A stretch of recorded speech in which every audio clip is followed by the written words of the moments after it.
এজন্য আপনি এই শাওয়াল মাসে আল্লাহর দরবারে দোয়া করবেন, দয়ার মালিক আমি দীর্ঘ একটা মাস আপনার হুকুম পালন করেছি। দিনের বেলা রমজানের রোজা রেখেছি, রাতের বেলা আমি তারাবির নামাজ আদায় করেছি, তাহাজ্জুদের নামাজ আদায় করেছি, নফল ইবাদত আমি বেশি বেশি করার চেষ্টা করেছি। আল্লাহ আপনি আমার সমস্ত ওই আমলগুলো কবুল করে নেন। যেহেতু ঈমান নামক দৌলত আমি গ্রহণ করেছি, আপনি ঈমান থেকে আমাকে দূরে ঠেলে দিয়েন না, দূরে সরাইয়া দিয়েন না। আল্লাহর দরবারে এই দোয়া বেশি বেশি পরিমাণে করা দরকার। এই শাওয়াল মাসে আরও একটা আমাদের আমল করা দরকার। নবী আমার বলেন, ক্বালান নবিয়্যু সাল্লাল্লাহু আলাইহি ওয়া আলিহি ওয়াসাল্লাম, মান সামা রমাদানু সুম্মা আতবাআহু সিত্তাম মিন শাওয়াল কানা কাসিয়ামিদ দাহরি কুল্লাহ।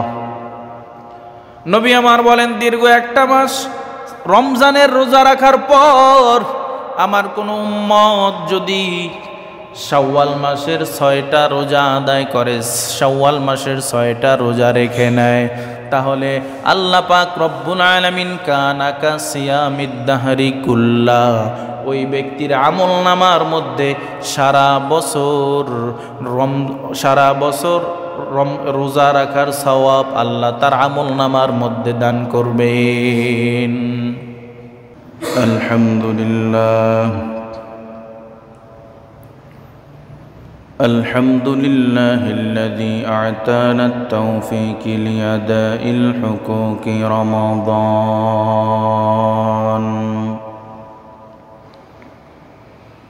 بصيام النهار وقيام الليل وصبره والاتقان. ونشهد أن لا إله إلا الله وحده لا شريك له لا ضد له ولا ند له ولا مثل له. ونشهد أن سيدنا وسندنا وحبيبنا وطبيبنا وطبيب قلوبنا وطبيب ربنا ومولانا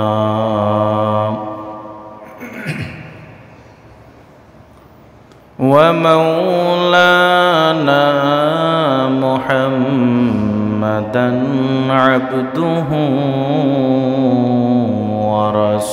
ورسوله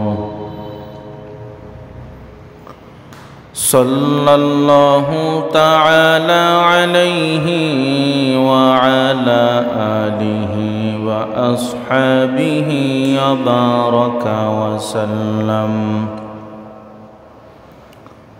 وبارك وسلم تسليما كثيرا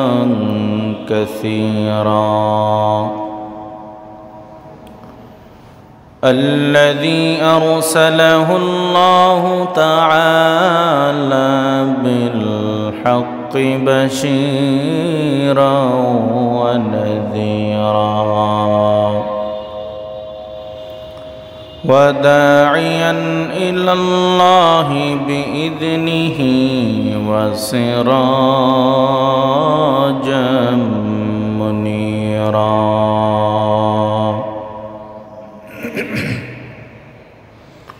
أما بعد فأعوذ بالله من الشيطان الرجيم. بسم الله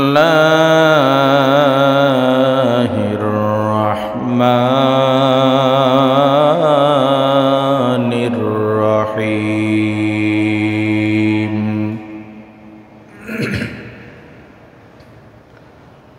وما خلق خلقت الجن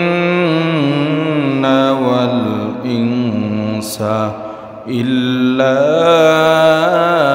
ليعبدون.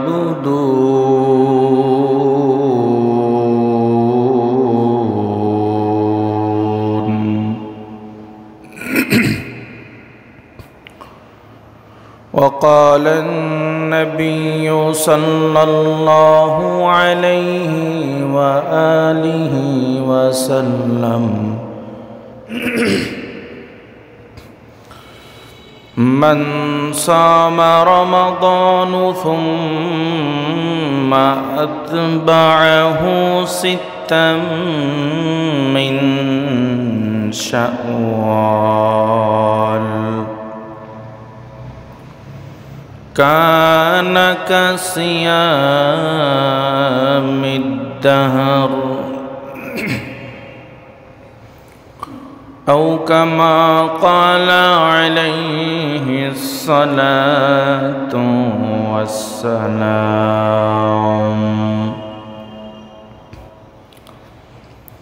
صدق الله مولانا العظيم وصدق رسوله النبي الأمي الكريم. ونحن على ذلك من الشاهدين والشاكرين والذاكرين والحمد لله رب العالمين.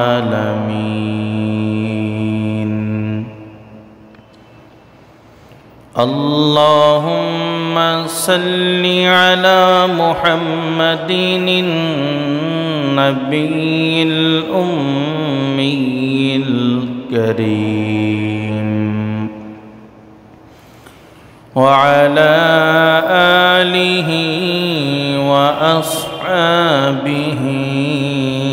أجمعين.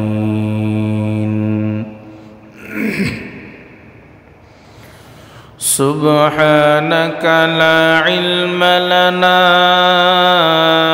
إلا ما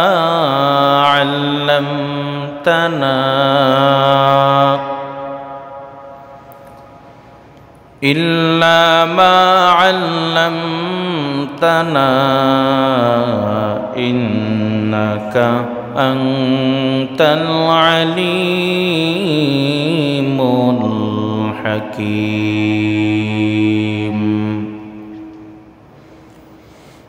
قال رب اشرح لي صدري ويسر لي أمري واحلل عقدة من لساني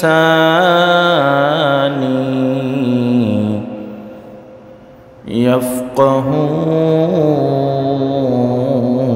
قولي.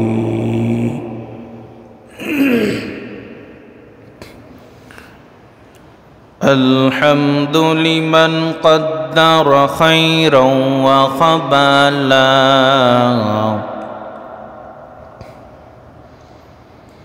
الحمد لمن قدر خيرا وخبالا والشكر لمن صور حسنا وجمالا والشكر لمن صور حسنا وجمالا فرد صمد عن صفة الخلق بريء فرد صمد عن صفة الخلق بريء رب أزلي خلق الخلق كمالا رب أزلي خلق الخلق كمالا لا ضد ولا ند ولا حد لمولاه الآن كما كان ولم يلق زوالا الآن كما كان ولم يلق زوالا शुक्रिया अल्हम्दुलिल्लाह।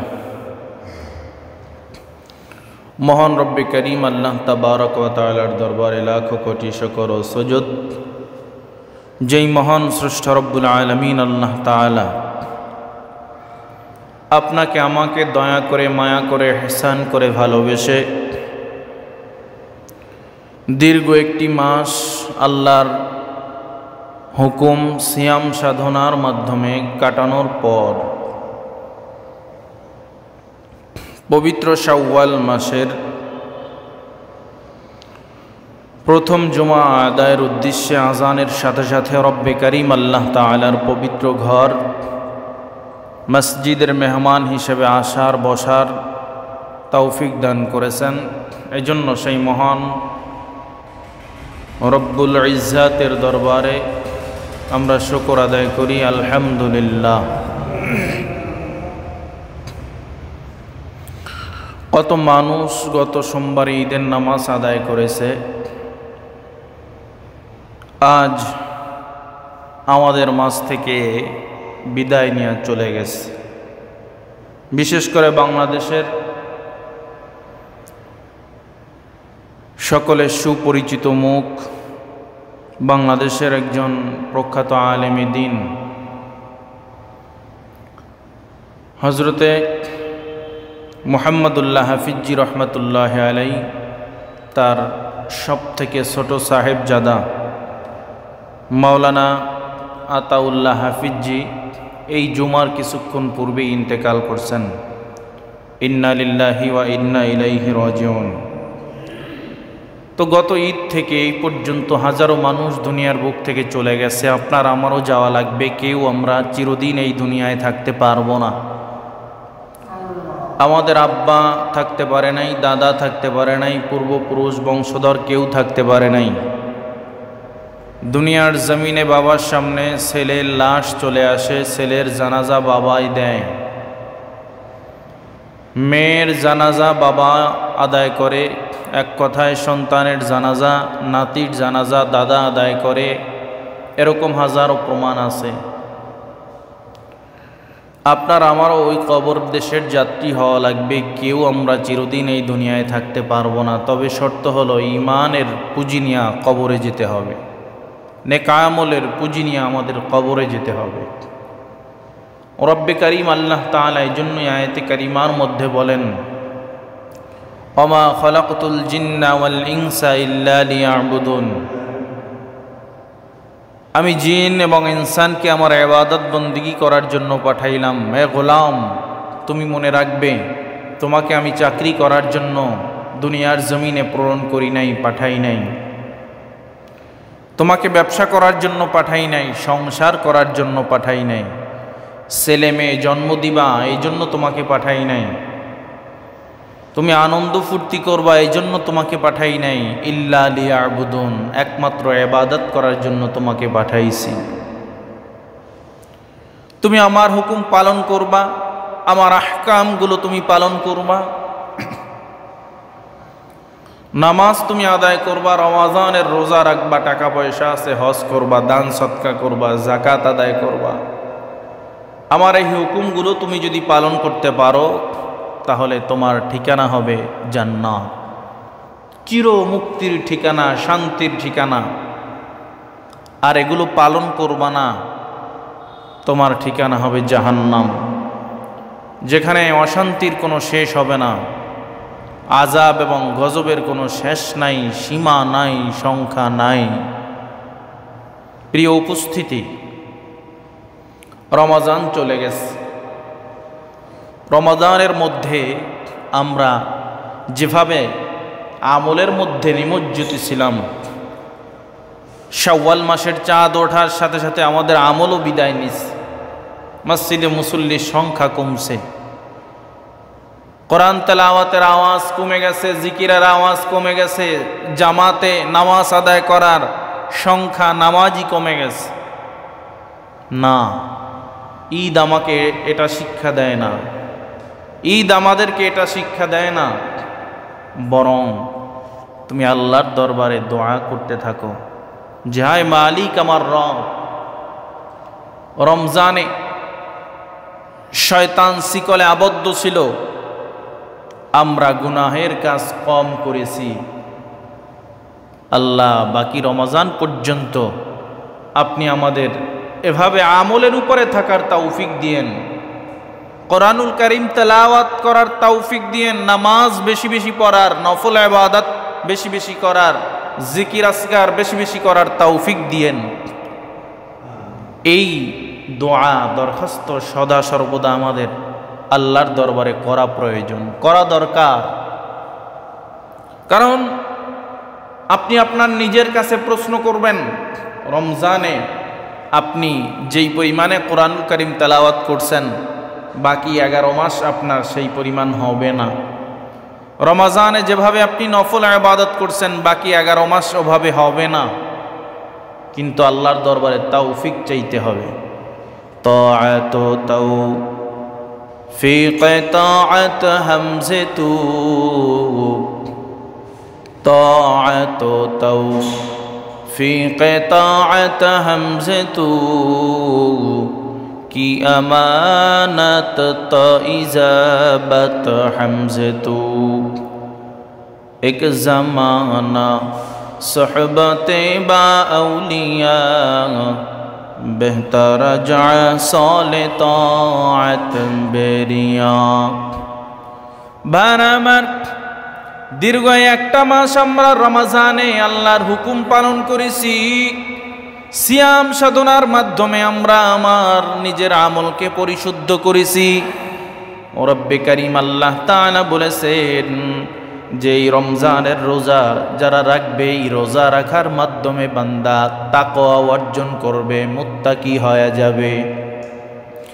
ইন্না লিল মুত্তাকিনা মাফাজান হাদাইকা ওয়া আ'নাবা وكواعب ترابا وكأسا دهاقا। রমজানের রোজার মাধ্যমে তুমি বান্দা তাকওয়া অর্জন করেছো, আল্লাহর ভয় নিজের অন্তরের মধ্যে প্রবেশ করিয়েছো, আল্লাহর হুকুম আহকামগুলো তুমি পালন করেছো। রমজানে দিনের বেলা সিয়াম আদায় করেছো, রাতের বেলা কিয়াম আদায় করেছো, দিনের বেলা রোজা রেখেছো, আর রাতের বেলা তারাবির নামাজ আদায় করেছো, তাহাজ্জুদের নামাজ আদায় করেছো, আওয়াবিনের নামাজ আদায় করেছো। এই রমজানের আমলগুলো তোমার এখন ধরে রাখা প্রয়োজন, ধরে রাখা দরকার। নবী আমার বলেন, উম্মতের দল যখন শাওয়াল মাসের চাঁদ উঠে গেছে, শয়তান তোমাকে দীর্ঘ একটা মাস ধোঁকা দিয়া বোকা বানাতে পারে নাই, ইবাদত বিমুখ করতে পারে নাই। শাওয়াল মাসের চাঁদ উঠে যাওয়ার সাথে সাথে শয়তান কিন্তু খাপ পেতে বসে আছে, তোমাকে কিভাবে ধোঁকা দিয়া বোকা বানানো যায়, তোমাকে কিভাবে নেক আমল থেকে বঞ্চিত করা যায়, কিভাবে গুনাহের কাজ তোমার মাধ্যমে করানো যায়। এজন্য শয়তানের এই পাতা ফাঁদে পা দেওয়া যাবে না।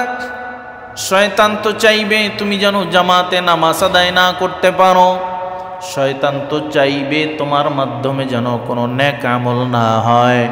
নবী আমার বলেন, দীর্ঘ একটা মাস শয়তান শিকলে আবদ্ধ থাকার পর 1 মাস পর যখন বান্দার আমল নামার দিকে শয়তান তাকায়, দেখে হায় হায় এই বান্দা তো নিজের গুনাহকে মাফ করায় আনিছে, আমল নামার মধ্যে অনেক পরিমাণে নেক জমা কইরা ফেলাইছে।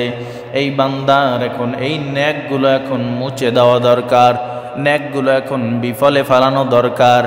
রব্বে কারীম আল্লাহ তাআলা বলেন, ঈমানদার তোমরা ওই মহিলার মতো করিও না যেই মহিলা নিজে চরকার মধ্যে সুতা পাকায়।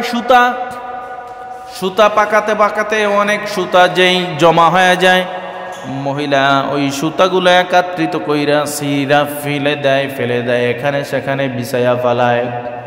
তোমরা ওই মহিলার মতো করিও না। অর্থাৎ তোমরা দীর্ঘ একটা মাস নেক আমল করেছ, এই নেক আমলগুলো তোমরা ধরে রাখো। এই নেক আমলগুলো ধরে রাখার পদ্ধতি তোমরা অবলম্বন করো। এই নেক আমলগুলো যেন কোনোভাবেই নষ্ট না হয়। দীর্ঘ একটা মাস তোমরা কষ্ট করেছো, মেহনত করেছো, সাধনা করেছো। এই দীর্ঘ একটা মাস মেহনত করার পর, সাধনা করার পর, কষ্ট করার পর তোমার আমল নামার মধ্যে কিছু নেক জমা হয়ে গেছে। এই নেকগুলো যেন শয়তান নষ্ট করতে না পারে। তোমরা ঈমান গ্রহণ করার পরে আবার ঈমান থেকে দূরে চলে যেও না। আল্লাহ তাআলা আপনার আমার পয়গম্বরকে বনি ইসরাইলের একজন আলেমের কথা স্মরণ করায় দেয়। বনি ইসরাইলের একজন আলেম ছিল, মস্ত বড় বিজ্ঞ একজন আলেম। আল্লাহর ইবাদত বন্দেগী করতে করতে তার হালাত, তার অবস্থা এমন হয়ে গেছে, ওই বান্দাকে আল্লাহ তাআলা মুস্তাজাবুদ দাওয়াত বানায়া দিছে। অর্থাৎ বান্দা যেই দোয়া আল্লাহর দরবারে করে, আল্লাহর সাথে সাথে ওই দোয়া কবুল করে নেয়। এমন অবস্থায় ওই ব্যক্তি চলে গেছেন। এখন ওই বনি ইসরাইলের একদল লোক গিয়া বলে, আপনি তো আল্লাহর কাছে যা বলেন আল্লাহ তা শুনে, তাহলে আপনি একটা কাজ করেন, আপনি নবী মুসার বিরুদ্ধে একটু বদদোয়া করেন। এবার ওই আলেম ব্যক্তি আল্লাহর কাছে জিজ্ঞাসা করে, প্রশ্ন করে, আল্লাহ আমার কওম, আমার জাতি তো ধরে বসছে, নবী মুসার বিরুদ্ধে আমাকে দোয়া করতে বলে। আল্লাহ বলে, সাবধান, নবী মুসা সাধারণ কোনো ব্যক্তি না, তিনি আমার পয়গম্বর, তার বিরুদ্ধে বদদোয়া করা যাবে না। এবার আলেম ব্যক্তিকে কোনোভাবেই ধোকা দিতে পারে নাই। আলেম ব্যক্তিকে ধোকা দিতে না পেরে আলেম ব্যক্তির স্ত্রীর কাছে চলে গেছে। মহিলাদের দিল মন স্বাভাবিক অবস্থায় একটু নরম হয়। দেখবেন আমাদের দেশের বড় বড় নেতাদেরকে যদি পামপট্টি দিয়া কাজ হাসিল না করা যায়, তখন ম্যাডামের কাছে যায়। কারণ ম্যাডাম যদি স্বামীকে বলে দেয়, তাহলে ওই কাজটা হাসিল করা সহজ হয়ে যায়। এবার বনি ইসরাইলের এই দলবল লোক সব ওই তার স্ত্রীর কাছে চলে গেছে। তার স্ত্রীও ফাঁকে একটা কাজ বানায়া ফেলছে, যে যেহেতু আমার স্বামী আল্লাহর দরবারে যা কিছু বলে এটা আল্লাহ কবুল করে। তো স্ত্রী ছিল কালো, দেখতে তেমন ভালো ছিল না। তিনি এক সময় স্বামীকে গিয়া বলে, আপনি আল্লাহর দরবারে বলেন আল্লাহ তাআলা যেন পৃথিবীর সব থেকে ভালো, বেশি বা শ্রেষ্ঠ সুন্দরী আমাকে বানায়া দেয়। তো দোয়া করছে তার স্ত্রী, ওই যুগের শ্রেষ্ঠ সুন্দরী, দেখতে ভালো আর আলেম ব্যক্তি। এবার স্ত্রীর কাছে যখন বনি ইসরাইলের লোকজন আইসা টাকা পয়সা দিয়া, অর্থের লোভ দিয়া বলছে, তোমার স্বামীকে বলো নবী মুসার বিরুদ্ধে যেন তিনি দোয়া করে, তাহলে আল্লাহ তার দোয়া কবুল করবে। এবার তার স্ত্রী তাকে চাপ দিল যে আপনি যদি নবী মুসার বিরুদ্ধে বদদোয়া না করেন, তাহলে আমি আপনার সংসার করব না, আপনার সাথে থাকব না। এবার আলেম ব্যক্তি বলে, আমি জানি আমি নবী মুসার বিরুদ্ধে যদি বদদোয়া করি আমি নিশ্চিত ধ্বংস হয়ে যাব। কিন্তু স্ত্রীর চাপে পড়ে পাহাড়ের উপরে উঠে নবী মুসার বিরুদ্ধে বদদোয়া করলেন। কোরআনুল কারীমের আয়াতে আল্লাহ তাআলা আল্লাহর নবীকে বলেন, এই ঘটনা আপনার উম্মতদেরকে আপনি স্মরণ করায়া দেন। যখন বদদোয়া করল, আল্লাহ সাথে সাথে কুকুরের জিব্বার মতো ওই আলেম ব্যক্তির জিব্বাটাকে বের করে দিল, চেহারাটাকে আল্লাহ বিকৃত করে দিল। নাউজুবিল্লাহ। আল্লাহ তাআলা এই ঘটনার মাধ্যমে আপনাকে আমাকে বুঝাতে চাই, গোলাম তুমি ঈমান গ্রহণ করার পর তুমি ঈমান থেকে দূরে সরে যেও না। ধন সম্পদের লোভে পড়ে তুমি ঈমান থেকে দূরে সরে যেও না। এজন্য আপনি এই শাওয়াল মাসে আল্লাহর দরবারে দোয়া করবেন, দয়ার মালিক আমি দীর্ঘ একটা মাস আপনার হুকুম পালন করেছি। দিনের বেলা রমজানের রোজা রেখেছি, রাতের বেলা আমি তারাবির নামাজ আদায় করেছি, তাহাজ্জুদের নামাজ আদায় করেছি, নফল ইবাদত আমি বেশি বেশি করার চেষ্টা করেছি। আল্লাহ আপনি আমার সমস্ত ওই আমলগুলো কবুল করে নেন। যেহেতু ঈমান নামক দৌলত আমি গ্রহণ করেছি, আপনি ঈমান থেকে আমাকে দূরে ঠেলে দিয়েন না, দূরে সরায়া দিয়েন না। আল্লাহর দরবারে এই দোয়া বেশি বেশি পরিমাণে করা দরকার। এই শাওয়াল মাসে আরও একটা আমাদের আমল করা দরকার। নবী আমার বলেন, ক্বালান নবিয়্যু সাল্লাল্লাহু আলাইহি ওয়া আলিহি ওয়াসাল্লাম, মান সামা রমাদানু সুম্মা আতবাআহু সিত্তাম মিন শাওয়াল কানা কাসিয়ামিদ দাহরি কুল্লাহ। নবী আমার বলেন, দীর্ঘ একটা মাস রমজানের রোজা রাখার পর আমার কোন উম্মত যদি শাওয়াল মাসের 6টা রোজা আদায় করে, শাওয়াল মাসের 6টা রোজা রেখে নেয়, তাহলে আল্লাহ পাক রব্বুল আলামিন কানা কাসিয়ামিদ দাহরি কুল্লাহ, ওই ব্যক্তির আমল নামার মধ্যে সারা বছর রোজা রাখার সওয়াব আল্লাহ তার আমল নামার মধ্যে দান করবেন। নবী আবার জানাইয়া দেয়, তবে উম্মতের দল শুনে নাও, বছরে 5টা দিন রোজা রাখা হারাম। ইয়াউমুল ঈদুল ফিত্রি ওয়া ইয়াউমুল ঈদুল আযহা ওয়া সালাসাতি আইয়ামিন বা'দাহু, ঈদুল ফিতরের দিন এবং ঈদুল আযহার দিন এবং ঈদুল আযহার থেকে পরবর্তী 3টা দিন রোজা রাখা উম্মতের জন্য হারাম। আল্লাহ তাআলার বিধান হলো, বান্দা রমজান মাসে দিনের বেলা খাবার গ্রহণ করতে পারবা না, দিনের বেলা অন্যান্য নির্দিষ্ট এই কাজগুলো তুমি করতে পারবা না। আর বছরে 5টা দিনের জন্য আল্লাহর হুকুম হলো, বান্দা তুমি এই বছরে 5টা দিন না খেয়ে থাকতে পারবা না, রোজার নিয়ত তুমি করতে পারবা না। আল্লাহর হুকুম হলো 1 মাস তুমি দিনের বেলা খাইবা না।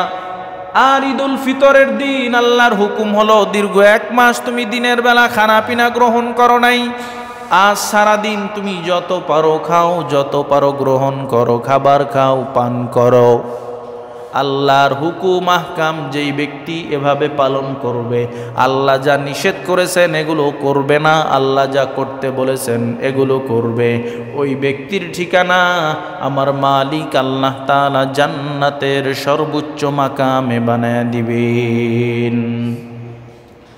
নবী আমার বলেন, শাওয়াল মাসে কেউ যদি 6টা রোজা রাখে, তাহলে আল্লাহ পাক রব্বুল আলামিন সারা বছর, ওই বছরে 5 দিন রোজা রাখা হারাম। আমরা জানি 365 দিনে 1 বছর, আরবি যদি আপনি ধরেন 355 দিনে 1 বছর, এর থেকে 5টা দিন বাদ 360 দিন, আরবি হিসাব করলে 350 দিন। আল্লাহ তাআলা আপনাকে নফল ইবাদত প্রত্যেক দিন খানা পিনা গ্রহণ করতেছেন, প্রত্যেক দিন রোজা রাখতেছেন না, শুধু রমজানের 30টা রোজা রেখেছেন, শাওয়াল মাসের 6টা রোজা রেখেছেন। এই 6টা রোজা রাখার কারণে আল্লাহ পাক রব্বুল আলামিন আপনার আমলনামায় সারা বছর রোজা রাখার সওয়াব দান করে দিবেন। আল্লাহ বলেন, ফালাহু আশরু আমসালিহা, একের বিনিময়ে আল্লাহ 10 দিবেন। তাহলে রমজান 29 হোক 30 হোক, সেখানে যদি 30টা ধরেন এই 6টা, তাহলে কত হয়? 36টা রোজা। এই 36টা রোজা কিন্তু আদম নবীর উপরে আল্লাহ ফরজ করেছিলেন, প্রত্যেক মাসে 3টা রোজা, বছরে 36টা রোজা। এই 36টা রোজা 36 দিয়া যদি 10 দিয়া গুণ দেন, তাহলে 360 হয়। কত হয়? 360। বছরে 365 দিন, 5 দিন রোজা রাখা হারাম, একের বিনিময়ে আল্লাহ 10 দিয়া আপনাকে এই 6টা রোজা রাখার কারণে আল্লাহ 360টা দিন রোজা রাখার সওয়াব আপনার আমলনামায় দিয়ে দিবেন। সুবহানাল্লাহ। এখন বলবেন, হুজুর আমি কি ধারাবাহিক রাখবো না ভেঙে ভেঙে রাখবো? কিভাবে 6 রোজা রাখবো? আপনার যেভাবে খুশি, যেভাবে ইচ্ছা আপনি রাখতে পারবেন। আপনি যদি চান যে ঈদ গেছে সোমবার, মঙ্গলবার থেকে আপনি রোজা রাখবেন, ধারাবাহিক 6টা আমল হয়ে যাবে। রাখতে পারেন নাই, আগামীকাল থেকে আপনি ধারাবাহিক 6টা রাখবেন, আলহামদুলিল্লাহ রাখতে পারেন। আর যদি চিন্তা করেন না একদিন রাখবো, একদিন বাদ দিব বা 2 দিন বাদ দিব, এভাবে রাখেন, যেভাবে রাখেন। এক কথায় শাওয়াল মাসের মধ্যে আপনি যে কোনো 29 দিন, শাওয়াল যেহেতু আগের মাস শাবান, 29 দিন গেছে, রমজান 29 দিন গেছে, অবশ্যই শাওয়াল মাস 30 দিনে হবে। এই 30 দিনের মধ্যে যে কোনো 6টা দিন আপনি যদি রোজা রাখেন, তাহলে এই 6 রোজার আমল আপনার আমার মাধ্যমে হবে। এই 6 রোজার আমল যদি আমরা করতে পারি, আল্লাহ সারা বছর আপনার আমার আমল নামায় রমজানের রোজা রেখেছেন যেভাবে সওয়াব, সারা বছর রোজার সওয়াব দিবেন। সুবহানাল্লাহ। এজন্য আমরা কষ্ট করে যারা রমজানের রোজা রেখেছি, এই শাওয়াল মাসের 6টা রোজা রাখবো ইনশাআল্লাহ, তাহলে এর বিনিময় আল্লাহ সারা বছর রোজা রাখার সওয়াব আপনার আমার আমল নামার মধ্যে দিয়ে দিবেন। আর একটা কাজ বেশি বেশি আমরা করব, বেশি বেশি তাওবা ইস্তেগফার করব। শয়তানের ধোঁকার থেকে রব্বে করিম আল্লাহ তাআলার কাছে আমরা হেফাজতে থাকার জন্য, শয়তানের ধোঁকার থেকে বেঁচে থাকার জন্য আল্লাহর দরবারে বেশি বেশি দোয়া করব। কারণ শয়তান তো রমজানের চাঁদ চলে গেছে, শাওয়ালের চাঁদ ওঠার সাথে সাথেই শয়তান ধোঁকা দেওয়া শুরু করছে। যুব সমাজদেরকে বলতেছে, এতদিন তো তোদের আমি কাজে লাগাইতে পারি নাই, আজকে শাওয়ালের চাঁদ উঠে গেছে, আমি আজকে খোলা ময়দানের মধ্যে চলে আসছি, হাতে পায়ে আমার শিকল নাই, আমি এতদিন বন্দী ছিলাম, তো সর্বপ্রথম কাজটা তোদের মাধ্যমে করি। কি করব? বলে সর্বপ্রথম তোরা চাঁদ রাতকে কেন্দ্র করে তোরা বক্স আন, গান বাজনার আয়োজন কর, তোরা ডিজে পার্টির আয়োজন কর। এই পরশুদিন নলসিটিতে মাহফিলে গেছি, আসর উপর রওনা দিয়ে গেছি, একটা কোলার মধ্যে বিশাল বড় মেলা মিলাইছি। নেক কাজ যাওয়ার সাথে সাথে গুনার কাজ শুরু। আমাদের বিবাহ শাদীর মধ্যে নেক নাই, নেক কাজ নাই, সওয়াব নাই, শুধু গুনাহ আর গুনাহ। বিবাহ শাদীর মধ্যে যদি গুনার মাধ্যমে আপনার আমার বিবাহ শাদী হয়, আপনার আমার ছেলে সন্তান আত্মীয় স্বজনের বিবাহ শাদী গুনার মাধ্যমে হয়, রবের ঘোষণা অনুযায়ী ওই বিবাহের মধ্যে কোনো বরকত থাকতে পারে না। এজন্য আমরা চেষ্টা করব, আল্লাহ আপনাকে আমাকে ইবাদত করার জন্য পাঠাইছেন, আমার মাধ্যমে যেন গুনাহ না হয়। যথাসম্ভব গুনাহ থেকে হেফাজতে থাকার চেষ্টা করব। দীর্ঘ একটা মাস আল্লাহ যথাসম্ভব সবাইকে গুনাহ থেকে হেফাজতে রেখেছেন। আগামী 11টা মাস আমরা এভাবে চলার চেষ্টা করব, যাতে করে আমাদের মাধ্যমে কোনো গুনাহ না হয়, আমরা যেন গুনার কাজকে এড়ায় চলতে পারি, গুনার কাজকে আমরা যেন প্রাধান্য না দিয়া নেকের কাজকে প্রাধান্য করতে পারি। সারা বছর ওয়াজ শুনলেন, মাহফিল শুনলেন, জুমার বয়ান শুনলেন, তাফসির মাহফিল শুনলেন, ওয়াজ মাহফিল শুনলেন, আমল করলেন না, কোনো কাজ হবে না। ওই এক মুরব্বী মাহফিলে গেছে, গিয়া বসছে, বসার সাথে সাথেই আবার উঠে যাওয়া দিছে। একজন যুবক প্রশ্ন করে, মুরব্বী আপনি তো এইমাত্র আসলেন, আবার উঠা যান, কারণ কি? মুরব্বী বলতেছে, বাবা আমি বেশ বুড়া মানুষ, বৃদ্ধ মানুষ, আমার স্মরণ শক্তি কম, আমি বেশি স্মরণ রাখতে পারি না, ওয়াজ মাহফিল বেশি স্মরণ রাখতে পারি না। তবে আইসা বসার পরে হুজুর 2টা কথা বলছে, এই 2টা কথা আমি আমল করব। আমি আশাবাদী এই 2টা কথা আমল করলেই আল্লাহ তাআলা আমার ঠিকানা জান্নাতে বানায় দিবে। এবার যুবক বলতেছে, মুরব্বী বলেন তো এমন কথা 2টা কি? একই স্থানে বসা যুবক শুনছে কিন্তু খেয়াল করে নাই। মুরব্বীকে প্রশ্ন করে যে বলেন এই কথা 2টা কি? মুরব্বী বলে, বাবা একটু আগেই তো হুজুর বলছে যে আমরা যদি একটা কথার উপরে একমত হতে পারি, নিজের অন্তরকে বুঝাতে পারি যে এ আমার মন, এ আমার নফস, এ আমার অন্তর, আমি জিন্দেগিতে আমার জীবন চলে যাবে, কোনোদিন গুনার কাজ করব না, আর নেকের কাজ কোনোদিন ছাড়ব না। এই কথার উপরে যদি আমি ইস্তেকামত থাকতে পারি, আমল করতে পারি, তাহলে আমার জীবন তো সার্থক। সারা রাত বয়ান শোনার তো কোনো প্রয়োজন নাই, দরকার নাই। এজন্য আসুন আমরা গুনার কাজকে ছেড়ে দেই, নেকের কাজকে প্রাধান্য দেই। যেখানেই নেক আছে সেখানেই আমরা হাজির হই, যেখানেই সওয়াব আছে সেই কাজগুলো আমরা করি। গুনার কাজ থেকে আমরা ফিরে থাকি, গুনার কাজ থেকে আমরা বেঁচে থাকি।